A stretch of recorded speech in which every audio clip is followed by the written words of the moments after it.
नमस्कार। आज हम एक बहुत ही दिलचस्प विचार पर बात करने वाले हैं।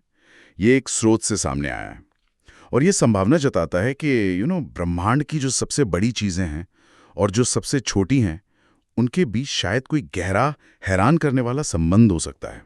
हाँ बिल्कुल। और ये स्रोत खास तौर पर जैसे आपने कहा आकाशगंगाओं और परमाणुओं की तुलना करता है। मतलब एक तरफ अरबों तारों वाली आकाशगंगा और दूसरी तरफ वो छोटा सा परमाणु। है ना अजीब? बिल्कुल अजीब है। तो इसमें और क्या है, मतलब आज हम क्या करने वाले हैं? हम इस स्रोत में जो तुलनाएं दी गई हैं और जो सवाल उठते हैं, उनको जरा समझने की कोशिश करेंगे। देखें कहाँ तक जाता है। सही।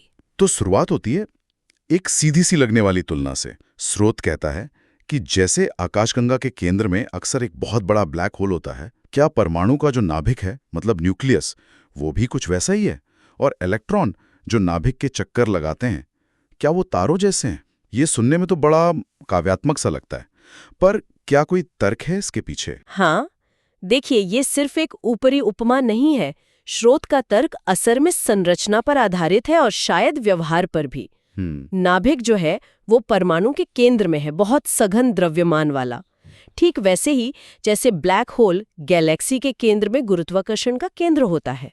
हाँ। और इलेक्ट्रॉन जो नाभिक के चारों ओर एक तरह के क्षेत्र में घूमते हैं, उनकी तुलना तारों से की जा रही है। हाँ। तारे भी तो आकाशगंगा के केंद्र के चारों ओर ही घूमते हैं। अच्छा, तो ये पैटर्न की बात है। बिल्कुल। स्रोत इसी पैटर्न की तरफ ध्यान खींच रहा है। ओके ओके, तो ये सिर्फ साइज का मामला नहीं, बल्कि एक तरह की बनावट, एक स्ट्रक्चरल सिमिलैरिटी की बात हो रही है। और यहाँ से बात और भी दिलचस्प हो जाती है। स्रोत एक वाकई चौंकाने वाला सवाल पूछता है।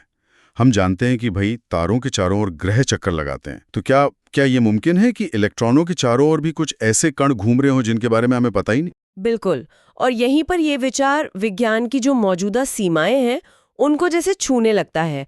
स्रोत ये अंदाजा भी लगाता है कि अगर ऐसे कण हैं भी तो हम उन्हें देख क्यों नहीं पाए अब तक।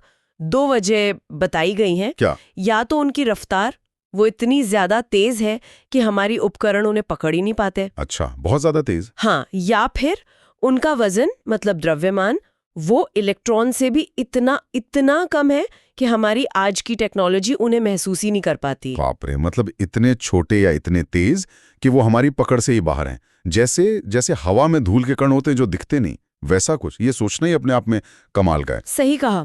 और ये हमें सोचने पर मजबूर करता है ना, क्या परमाणु उतना सरल है जितना हम आज तक मानते आए हैं, या उसके अंदर भी वैसी ही जटिल परतें हो सकती हैं जैसी हम ब्रह्मांड में देखते हैं। ये हमारी जो मौजूदा वैज्ञानिक समझ है और जो हमारी देखने की क्षमताएं हैं, उन पर एक बड़ा सवाल खड़ा करता है। और ये स्केल के विचार से भी जुड़ता है कि क्या प्रकृति अलग अलग पैमानों पर खुद को दोहराती है, एक तरह से फ्रैक्टल पैटर्न की तरह। हाँ, ये फ्रैक्टल वाला एंगल तो बहुत दिलचस्प है। तो अगर हम इस पूरी चर्चा को समेटें तो इसका मतलब क्या निकलता है? ये स्रोत हमें सिर्फ एक मजेदार फैक्ट नहीं बता रहा, बल्कि ये हमारे नजरिए को चुनौती दे रहा है। ये कह रहा है कि शायद बहुत बड़ा यानी मैक्रोकॉस्म और बहुत छोटा यानी माइक्रोकॉस्म उतने भी अलग ना हो जितना हम सोचते हैं। बिल्कुल। इस स्रोत का सार यही है कि क्या हमने वाकई सबसे छोटे स्तर पर सब कुछ जान लिया है, या अभी भी अनदेखी संरचनाएं मौजूद हो सकती हैं। ऐसी संरचनाएं जो उसी तरह की जटिलता दिखाती हैं जैसी हम आकाशगंगाओं में पाते हैं। ये ज्ञान की सीमाओं की ओर इशारा करता है, और ये भी कि खोज की संभावनाएं अनंत हैं। ये याद दिलाता है कि ब्रह्मांड शायद हमारे अनुमान से कहीं ज्यादा रहस्यमयी और जुड़ा हुआ है। सही कहा। और इसी सोच के साथ हम अपने श्रोताओं के लिए एक सवाल छोड़ जाते हैं। अगर विशाल और सूक्ष्म में ये एक समानता हो सकती है, तो ऐसी और कौन सी अनदेखी अनसूची कड़ियां हो सकती हैं जो ब्रह्मांड के अलग अलग पैमानों को आपस में जोड़ती हों? प्रकृति के और कौन से राज इन पैमानों के बीच छिपे हो सकते हैं? सोचिएगा जरूर।